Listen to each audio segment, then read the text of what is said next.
समीचीन विकल्पों का सम्यक समाधान। सुनिए परम पूज्य श्रमण श्री सुप्रभ सागर जी महाराज के मुखारबिंद से YouTube चैनल सुप्रभ उवाच पर शुभाशीष परम पूज्य श्रमणाचार्य 108 श्री विशुद्ध सागर जी महाराज।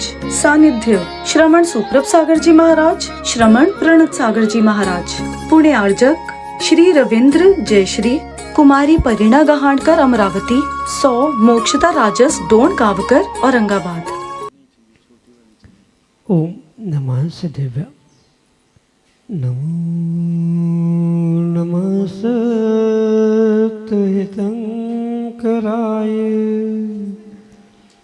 वीराय भव्याम्बुजभास्कराय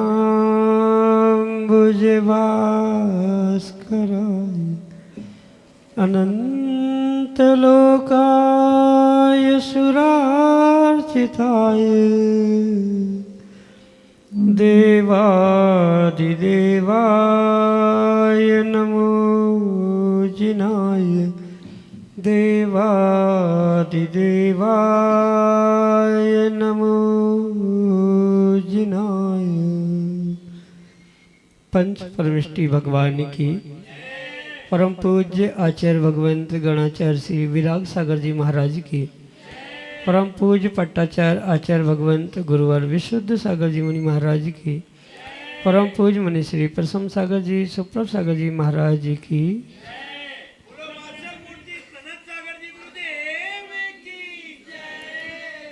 समीचीन विकल्पों का सम्यक समाधान, सम्यक ज्ञान की वह अनूठी विधा जिसके माध्यम से हम सभी अपने मन में उठते उन अनेकानेक समीचीन विकल्पों का सम्यक रूप से समाधान प्राप्त करते हैं, जो सम्यक समाधान हमारे आत्मकल्याण का पथ प्रशस्त कराने वाला होता है।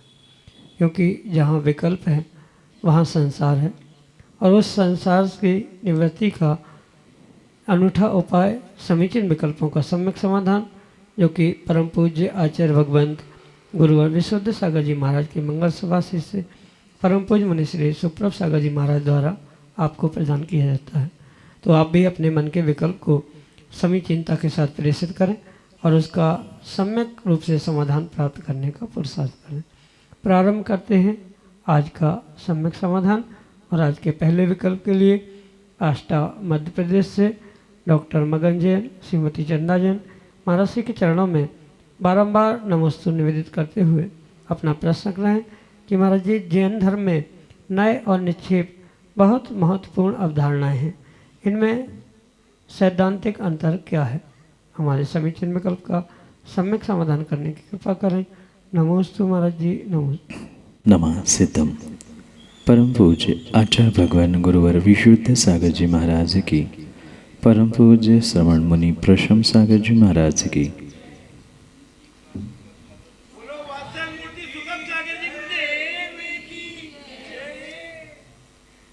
नए और निक्षेप से ही जिन शासन की अनेकांत की अवधारणाएं तय की जाती, पर कहने के लिए फ्लो में नए निक्षेप एक साथ कहा जाता है, पर नए और निक्षेप में बहुत अंतर।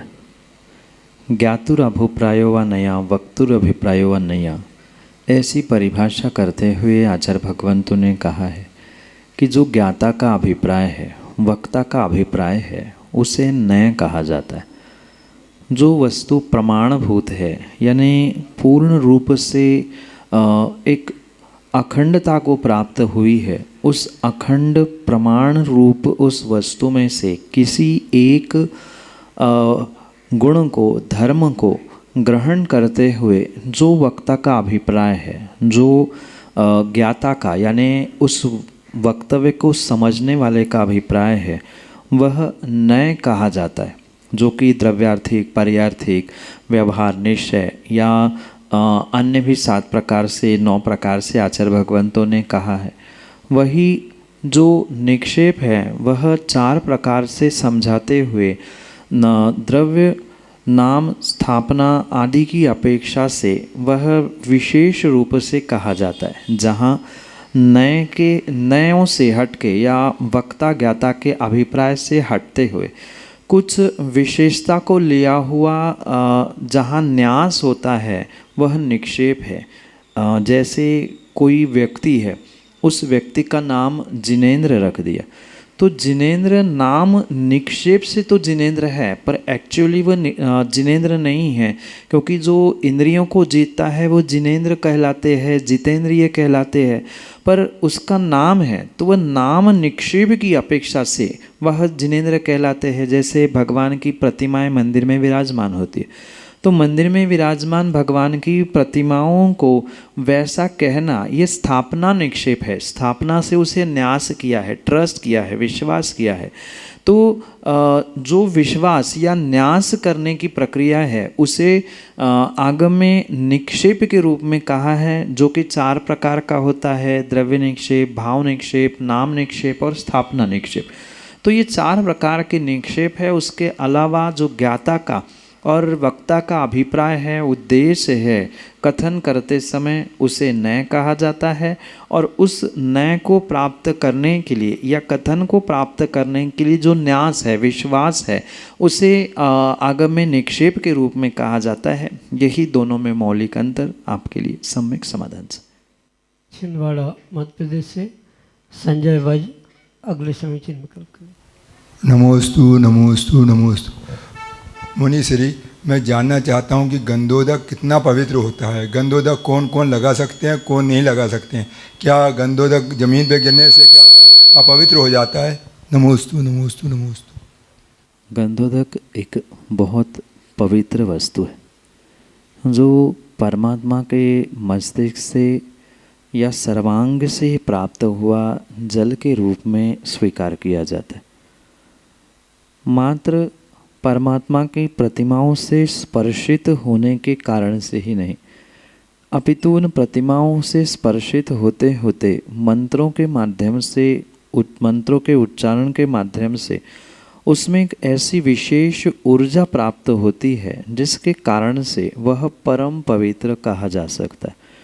और रही बात उसके इस्तेमाल करने की, तो ऐसी कोई व्यवस्था आगम में आचार्यों ने नहीं कही कि अमुक जाति के ही जीव, अमुक गति के ही जीव गंधोदक ग्रहण कर सकते हैं।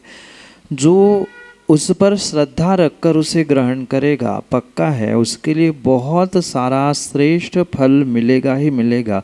इसमें कोई किसी प्रकार से विकल्प करने की आवश्यकता नहीं है। इसलिए कौन कौन नहीं, अपितु जो कोई उसे ग्रहण करना चाहता है उसे विवेक पूर्वक ग्रहण करे, क्योंकि एक बूंद भी गंधोदक अगर ज़मीन में गिरा है तो गंधोदक अपवित्र नहीं हो रहा है, पर जो ज़मीन पर गिराने वाला है उस व्यक्ति का भविष्य नियम से अपवित्र होने की संभावना है। ये ऐसा उत्कृष्ट द्रव्य है, ऐसा उत्कृष्ट द्रव्य है जिसका अभिनय करना उचित नहीं है। ये ध्यान रखना, पवित्र होने के कारण से वह ज़मीन पे पड़ रहा है, उसकी अशुद्धि नहीं होगी। बहुत सारे लोग यही कहते, अशुद्ध हाथ डाल दिया या किसी अशुद्ध व्यक्ति ने उसे स्पर्श कर दिया, उसकी अशुद्धि हो गई। इतना भी सस्ता हमारा गंधोदक परमात्मा का नहीं है कि कोई भी छू जाए और उसकी अशुद्धि हो जाए। वह शुद्ध था, पर ज़मीन पे पड़ने पर, जिसके कारण से वह ज़मीन पे गिर रहा है अविवेक पूर्वक, तो उसके लिए उसका फल अवश्य मिलेगा। गंधोदक का कुछ नहीं बिगड़ने वाला, पर जिसके माध्यम से गिरा है उसके लिए कर्म बंध तो अवश्य होगा। इसलिए विनय पूर्वक उसे ग्रहण करे, श्रद्धा पूर्वक उसे ग्रहण करे, और विनय श्रद्धा पूर्वक ही ग्रहण करते हुए उसके विशेष ऊर्जा, विशेष फल को प्राप्त करने का प्रयास करे। यही आपके लिए सम्यक समाधान। सूर्यकांता जैन नागपुर महाराष्ट्र से अगले समय चिन्ह विकल्प करें। नमोस्तु महाराज। 16 का ना भावना भाते हैं तो 16 उपास करना चाहिए, तो 32 उपास क्यों? माँ, प्रत्येक व्रतों की अपनी अपनी विधि है। ऐसा क्यों? ये हर क्रियाओं में या हर कार्यों में पूछना समझदारी नहीं है। कुछ विषय ऐसे हैं जो आज्ञा सम्यक मानते हुए स्वीकार करने की आवश्यकता है। जैसी जिसकी विधि लिखी है, अनेक व्रत लिखे हैं, जिन गुण संपत्ति व्रत हो या भक्तांबर व्रत हो, सबकी अपनी अपनी विधि है कि पंचमी के 5 उपास, दशमी के 10 उपास, एकादशी के 11, ऐसी जो व्यवस्था लिखी ऐसा ही क्यों लिखा, ये कोई बहस करने का या विचार करने का प्रश्न ही नहीं है। जो जैसी विधि उन व्रतों की आचार्य भगवंतों ने बताई है उनको वैसा ही करना होगा, अन्यथा उसके पीछे कोई तर्क या उसके पीछे कोई लॉजिक आचार्य भगवंतों ने नहीं बताया। जैसे जिनसेन स्वामी ने आदि पुराण में बहुत सारे व्रतों की विधियाँ बताई है, उसके अलावा हरिवंश पुराण में भी बहुत सारे व्रतों की विधियाँ लिखी है। तो जैसी विधि लिखी है वैसे ही हमें स्वीकार करना है और वैसे ही उसे प्राप्त भी करते हुए करने की आवश्यकता है। ये बिल्कुल सत्य है। 16 कारण 16 होते हैं, पर कुछ ना कुछ विशेषता वहाँ हम अगर समझे तो वह भावना एक दिन में पूर्ण नहीं हो, 2 दिन में उसको भाते हुए मतलब 16 कारण के एक भावना पहली दर्शन विशुद्धि है। तो एक दिन में माना कि नहीं भा पाए तो दूसरे दिन भी उसका अभ्यास करे, या पहले दिन भा भी ली तो दूसरे दिन पुनः उसकी प्रैक्टिस करे कि मैंने कल क्या किया था। हो सकता है इसलिए एक भावना के 2-2 दिन इस प्रकार से वह 32 दिन का व्रत का उल्लेख मिलता है। इसके अलावा उसके कथानक में भी उस कथानक के साथ साथ व्रत क्यों, कहाँ और किसके लिए प्रारंभ हुआ ये भी वहाँ पर मायने रखता है। ये भी आपका प्रश्न हो सकता है कि फिर 16 कारण साल में ये 3 ही बार क्यों आता है, अन्य महीनों में भी हम जब चाहे उपवास कर ले। तो जो उसके पीछे आगम में आचार्य भगवंतों ने व्यवस्था लिखी है, हमें तो सबसे पहले उसे आज्ञा सम्यक यानी जिनेंद्र भगवान की आज्ञा है, आचार्यों ने कहा है, ये मानते हुए स्वीकार करने की आवश्यकता है। उसके अलावा भी अगर किसी प्रकार से हमें ये समझ में आए कि 16 कारण हैं तो 2-2 दिन एक भावनाओं को पुनः पुनः भाने का, क्योंकि भावना का अर्थ ही होता है पुनः पुनः पुनः पुनः अभ्यास करना। तो एक दिन में अभ्यास ना पूरा हो इसलिए पुनः डबल दूसरे दिन भी अभ्यास करने की अपेक्षा से 2-2 दिन करते हुए 32 दिन के व्रत वहाँ बनाए गए हैं। यही आपके लिए सम्यक समझ। वासिम महाराष्ट्र से माधुरी गोधा अगले समीचीन विकल्प। त्रय मुनिराजों को मेरा बारंबार नमोस्तु नमोस्तु नमोस्तु। मेरा ये प्रश्न है कि कोई जीव महाराज जी मंदिर नहीं जाता तो क्या पुरुषार्थ करे कि घर में क्लेश भी ना हो और जीव मंदिर भी चले जाए। यही मेरे सवाल का समुच्चय मतलब जवाब चाहती हूँ महाराज जी। नमोस्तु नमोस्तु नमोस्तु। एक बात अवश्य ध्यान रखना, किसी भी व्यक्ति के लिए उसे धर्म से जोड़ने के लिए आप जितना अधिक उस पर प्रेशर डालोगे, स्वाभाविक रूप से ह्यूमन टेंडेंसी होती है कि जहाँ टोका लगता है या बार बार उसे प्रेशर दिया जाता है वह व्यक्ति जान के उससे विपरीत करता है। कई बार उनकी बातों को इग्नोर कर देना, अन्यथा आप जितना उस व्यक्ति को, उस जीव को धर्म से, मंदिर से, देवशास्त्र गुरु से जोड़ने का प्रयास करोगे उतनी आपके भी भीतर संक्लिष्टता होगी। और आपने कहा है या किसी व्यक्ति ने भी, घर के सदस्य ने कहा है तो आप क्यों कहा, मैं चला भी जाता, पर वो बार बार कहते हैं इसलिए मैं नहीं जाऊंगा। ये एक ह्यूमन टेंडेंसी हुआ करती है। इसलिए उनको समय समय पर बोध तो करा देना, स्वयं नहीं करा पा रहे हैं तो जिसकी वो मानता है उसके थ्रू उसे समझाने का प्रयास कर दिया जाए। क्योंकि ये पक्का है, घर के सदस्य जिसका 1 बार 2 बार 4 बार कहने पर उसने बात नहीं मानी है, आप जितनी बार कहेंगे वो उतना ही धर्म से, भगवान, गुरु, मंदिर आदि से दूर होने की संभावना है। इसलिए वह दूर होगा, पुनः संक्लिष्टता उत्पन्न होगी, पुनः खींचातानी होगी, कहने में आएगा और बनती बात भी कई बार इस कारण से बिगड़ने की संभावना हुआ कर। ये पुनः ध्यान रखें कि दूसरों के सुधार के चक्कर में माँ अगर हमारा बिगाड़ हो रहा है तो वह किसी प्रकार से उचित हो नहीं सकता।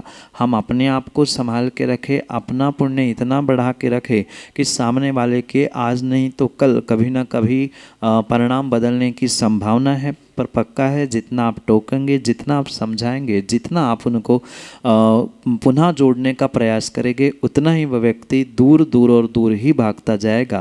क्योंकि निषेध में आकर्षण होता है और जहाँ विशेष रूप से जोर दिया जाता है वहाँ निषेध की ओर या विपरीतता की ओर बढ़ने की ह्यूमन टेंडेंसी हुआ करती है। हम अपने आप में संतुष्ट होकर रहे, उन्हें समय समय पर जो जिनकी बात वो मानने की संभावना है उनके थ्रू समझाने का प्रयास करें। है और नहीं मान रहा है तो ठीक है भाई, उसका और हमारा ऐसा ही कुछ नियोग था। हम समय आने पर उसे समझाए, क्योंकि ये पक्का है आज नहीं तो कल कभी ना कभी व्यक्ति को, जीव को, जो जैन कुल में जन्मा है उसे आज नहीं तो कल बोध होगा और उसे धर्म, मंदिर, गुरु, प्रभु से जुड़ना ही होगा। पर समय की नज़ाकत, कुछ तीव्र कर्मोदय आदि सब कुछ होने के कारण से कभी संभव नहीं हो पाता।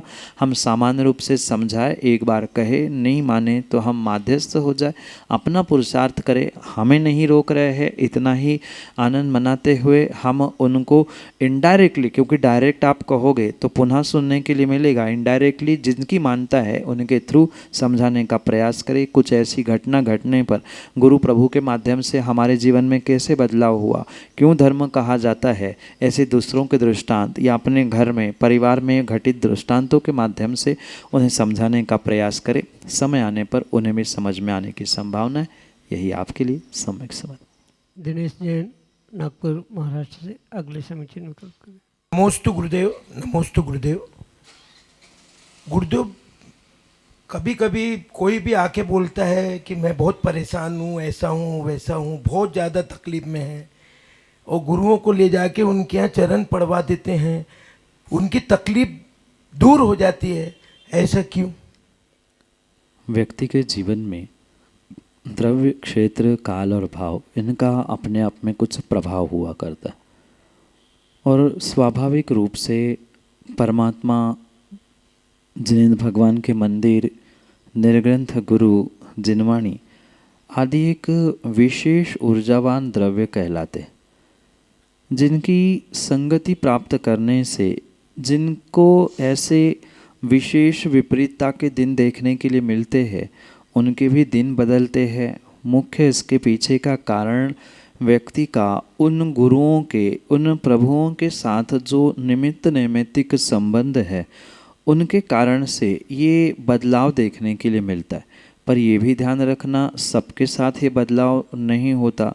कई ऐसे सदस्य या परिवारजन हैं जिनके यहाँ प्रतिदिन मुनिराज आते हैं जाते हैं, पर उनके दिन बदले नहीं हैं, वो जैसे थे वैसे ही है। कुछ एक ही ऐसे श्रद्धावान जीव होते हैं जिनकी श्रद्धा, जिनका विश्वास, गुरु के प्रति का समर्पण उनके इन दिनों को बदलाने के लिए निमित्त बनता है।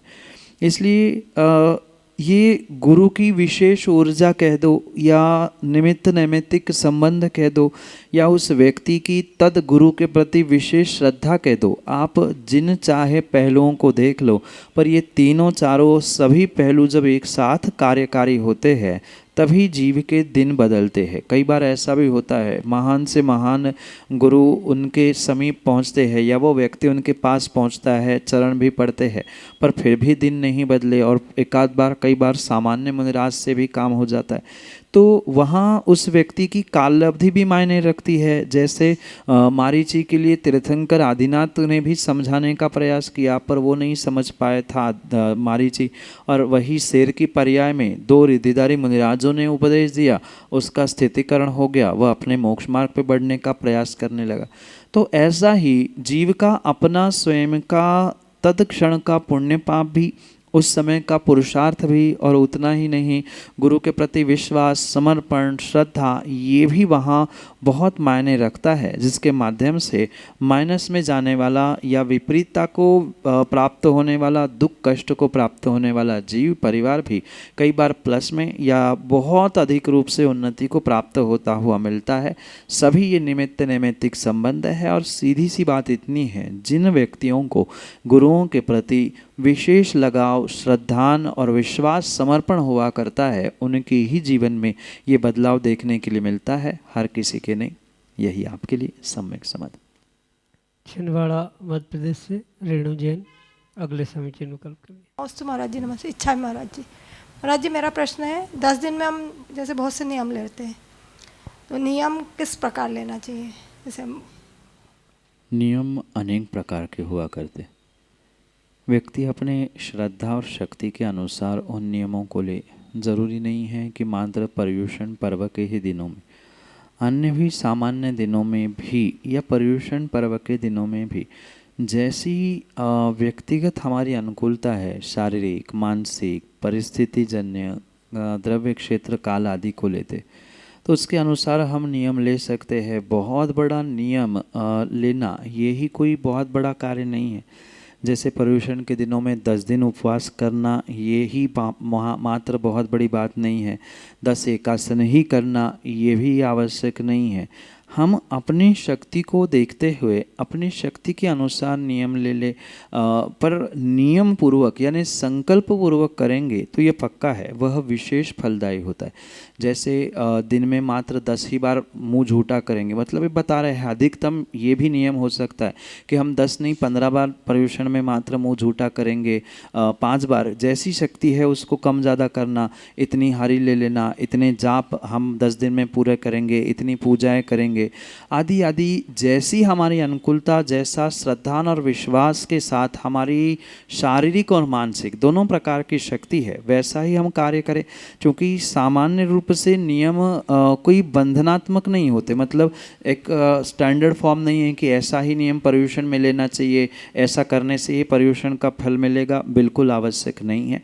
जैसी हमारी शारीरिक, मानसिक और स्थितिजन्य व्यवस्था वहाँ बन रही है, शक्ति है, उसके अनुसार अपने अनुकूलता से वहाँ नियम ले और उसी अनुसार हम उसका परिपूर्ण रूप से पालन करें। नियम चाहे छोटा सा छोटा हो या बड़ा से बड़ा कोई भी न हो, किसी भी विषय को लेकर नियम क्यों ना हो, वह शक्तिपूर्वक करे और शक्तिपूर्वक ही उसे धारण करके पूर्ण करने का प्रयास करे। यही आपके लिए सम्यक समाधान। समीचीन विकल्पों का सम्यक समाधान सुनिए परम पूज्य श्रमण श्री सुप्रभ सागर जी महाराज के मुखारविंद से। YouTube चैनल सुप्रभ उवाच पर शुभाशीष परम पूज्य श्रमणाचार्य 108 श्री विशुद्ध सागर जी महाराज। सानिध्य श्रमण सुप्रभ सागर जी महाराज, श्रमण प्रणत सागर जी महाराज। पुणे आर्जक श्री रविंद्र जयश्री, कुमारी परिणा गहाणकर अमरावती, 100 मोक्षता राजस डोन गावकर औरंगाबाद।